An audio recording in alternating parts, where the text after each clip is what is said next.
السلام علیکم ورحمۃ اللہ وبرکاتہ۔ محترم احباب و اخوات، امید کہ آپ سب خیر و عافیت سے ہوں گے۔ اللہ تعالیٰ آپ سب کو شاداں و فرحاں رکھے۔ آج ہم پیش کر رہے ہیں آپ کی خدمت عالیہ میں ایک عظیم جانباز جانثار خاتون جنت، جن کی داستانہائے زندگی بڑے ہی دلچسپ اور دل فریب ہے۔ ان کی سیرت طیبہ کا یہ مختصر واقعہ آپ کے ذہن و دماغ کو شاد کام کر دے گا۔ اس عظیم ہستی کا نامی اسم گرامی ہے سیدہ حضرت ام زیاد اشجعی رضی اللہ تعالی عنہا۔ سیدہ حضرت ام زیاد اشجعی رضی اللہ تعالی عنہا ان 6 خواتین میں سے ایک ہیں جن کی شجاعت و بہادری کی خصوصیت کے ساتھ رسول اکرم صلی اللہ علیہ وسلم کے سامنے تعریف کی گئیں اور بتایا گیا کہ ان کا شمار مدینہ کے ان صحابیات میں ہوتا ہے جو میدان جنگ میں اپنی خداداد بصالت کے جوہر بھی دکھاتی ہیں اور مجاہدین کی خدمت کے فرائض بھی انجام دیتے ہیں۔ چنانچہ مورخ ابن اسیر نے اسد الغابہ میں اور حافظ ابن حجر رحمہ اللہ نے الاصابہ اور تہذیب التہذیب میں لکھا ہے کہ سرور کائنات صلی اللہ علیہ وسلم نے غزوہ خیبر کے موقع پر ان کو پیغام بھیجا اور اپنے ہاں طلب فرمایا۔ یہ حاضر ہوئی تو آپ نے فرمایا میدان خیبر میں جاؤ گی؟ عرض کیا یا رسول اللہ ضرور حاضر ہوں گی۔ فرمایا وہاں کیا خدمت انجام دو گی؟ انہوں نے جواب دیا ہمارے پاس ایسی دوائیں ہیں جن سے زخمی مجاہدین کی مرہم پٹی کریں گی، انہیں تیر اٹھا کر دیں گی اور ان کی کمانوں پر ڈالیں گی، ان کو پیاس محسوس ہوگی تو ستو پلائیں گی، ان کے حوصلے بڑھانے کے لیے شعر پڑھیں گی اور اللہ کی راہ میں دوسری ضروری خدمات سر انجام دیں گے۔ یہ سن کر نبی محتشم صلی اللہ علیہ وسلم نے ارشاد فرمایا فوراً تیار ہو جاؤ اور میدان جنگ کی طرف چل پڑو۔ رسول اکرم صلی اللہ علیہ وسلم کا ارشاد سن کر ام زیاد اشجعی رضی اللہ تعالی عنہا اسی وقت تیار ہو گئیں اور خیبر میں پہنچ گئیں۔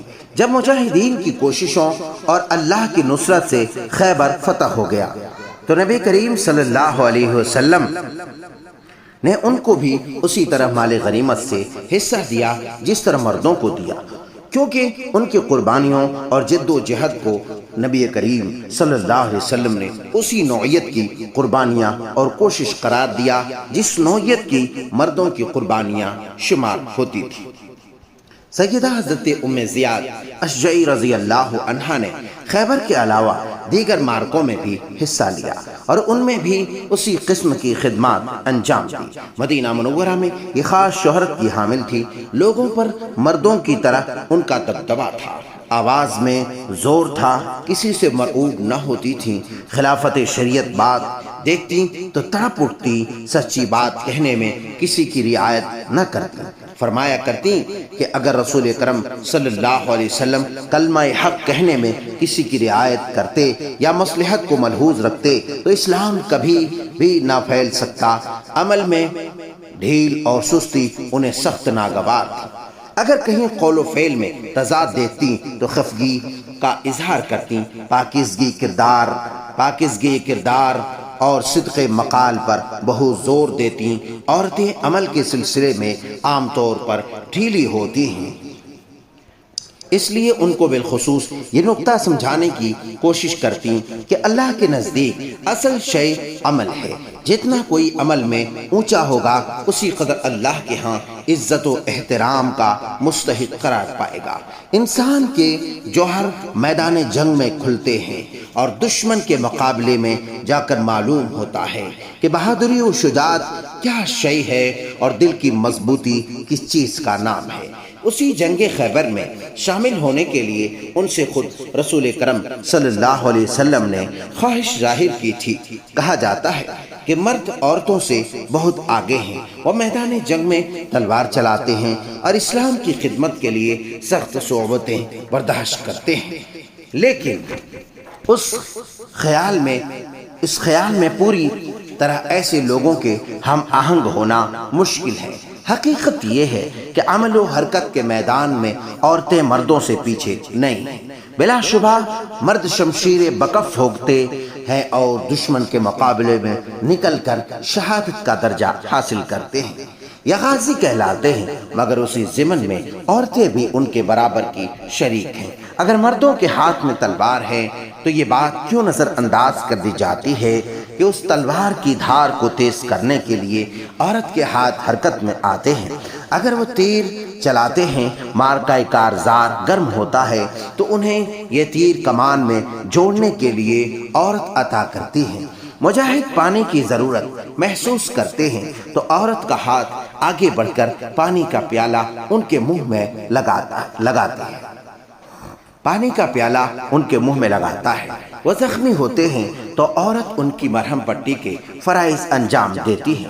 مجاہد بھوک سے دوچار ہو تو عورت اس کے لیے روٹی مہیا کرتی ہے۔ عورت کی اہمیت کو کم نہ سمجھو اور انہیں کمزور و ناتواں نہ خیال کرو۔ عورت کا وجود اپنی جگہ مستقل حیثیت رکھتا ہے۔ فتح اور شکست کے معاملات مردوں پر بھی اثر انداز ہوتے ہیں اور عورتوں پر بھی۔ رسول اللہ صلی اللہ علیہ وسلم نے عورت کی حیثیت کا خاص طور سے خیال رکھا ہے۔ اس وقت نبی کریم صلی اللہ علیہ وسلم کے فرمان کے مطابق میدان جنگ میں آتی تھی اور خدمات سر انجام دیتی تھی۔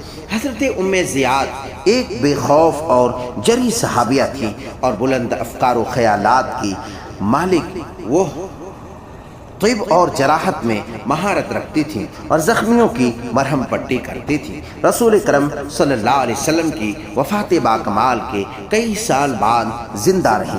انہوں نے جہاد کے فضائل بیان کرنا اور لوگوں کو اس کے لیے آمادہ و تیار کرنا ایک طرح سے اپنے آپ پر فرض قرار دے لیا تھا۔ صحابہ ان کی جرأت و بصالت کے بنا پر ان کی انتہائی تکریم کرتے۔ یہ قبیلہ بنو اشع سے تعلق رکھتی تھیں۔ صحیح مسلم اور ابو داؤد میں بیان کیا گیا ہے کہ جنگ خیبر میں انہوں نے 5 دوسری صحابیات کی رفاقت میں چرخہ کاٹ کر مجاہدین کی مدد کی تھی۔ حضرات گرامی، یہ آپ سماعت فرما رہے تھے سیدہ ام زیاد اشجعی رضی اللہ تعالی عنہا کی مختصر اور تابناک سیرت طیبہ کا روشن باب یقیناً آپ کے ذہن و دماغ کو شاد کام کیا ہوگا۔ اس کی ہر لائن، ہر سطر اپنی اپنی جگہ پر بڑے ہی عبرت و نصیحت رکھتے ہیں۔ لہٰذا اگر آپ کو یہ دلچسپ اور دل فریب واقعہ پسند آیا ہو اور آپ کے دل کو بھی شاد کام کیا ہو، آپ کے ایمان کو اگر جلا بخشا ہو، تو چلتے چلتے لائک کریں، کمنٹس کے ذریعے اپنے تاثرات کا اظہار کرنا نہ بھولیں۔ ساتھ ہی ساتھ اپنے دوست احباب پر تک شیئر کر کے آگے پہنچائیں اور چینل کو سبسکرائب کرتے جائیں، پیج کو فالو کرتے جائیں۔ والسلام علیکم ورحمۃ اللہ وبرکاتہ۔